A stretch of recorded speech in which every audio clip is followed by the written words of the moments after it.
wareegga labaad ee doorashada xildhibaanada aqalka hoose ee dowladda federaalk Soomaaliya ayaa maanta ka bilaabatay magaalada Jowhar ee xarunta dowlad goboleedka Hirshabelle waxaana ku tartamay kursiga xildhibaanimo Muxudiin Xasan Jurus iyo Cabduqaadir Cosoble Cali iyadoona ay doorashada goobjoog ka ahaayeen xubno ka kala socday guddiga doorashada heer dowlad goboleed iyo heer qaran waxa ayna doorashadu ay u dhacday sida tan Cabduqaadir Cosoble Cali Muxudiin Xasan Jurus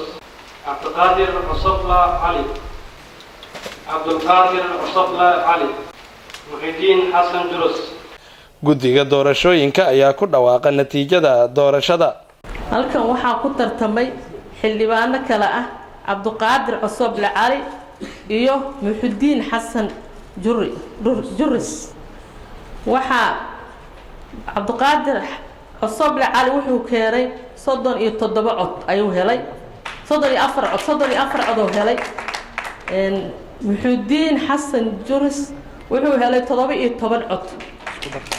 isku darkooda guud waa 51 loogu talagalay ergada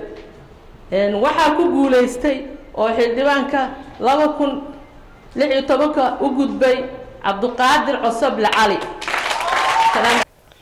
Muxudiin Xasan Jurus oo ah musharaxa laga guuleystay ayaa u hambaliyeeyay musharaxii uga guuleystay doorashada codkan ay bixinayeen dadkii aan ka wada dhalanay aniga walaalkay Cabduqaadir Cosoble Cali haddii la tartamo oo la wada tartamo kulli qof baa uu raacay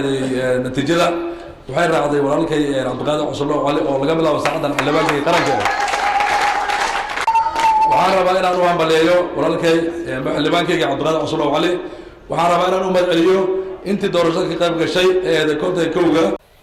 xildhibaan Cabduqaadir Cosoble Cali ayaa asna u mahadceliyay ergooyinka doorashada ka qayb galay iyo dowlad goboleedka Hirshabelle marka labaad waxaan rabaa inaan si fiican oo dheer ugu mahadceliyo 51 ergo ee maanta ka qayb gashay intii aniga dooratay intii walaalkay doorataba maanta laga bilaabo waxaan xildhibaankoodii waan uga mahadcelinaa waajibka sida wanaagsan oo sharafta leh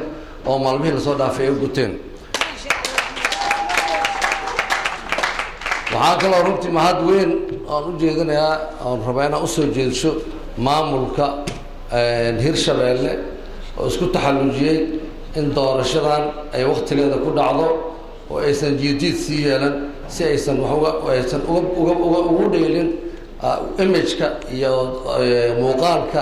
qaabka doorashada ay uga socoto maamulkan Hirshabelle Ismaaciil Cabdulle Sabriye Universal TV Jowhar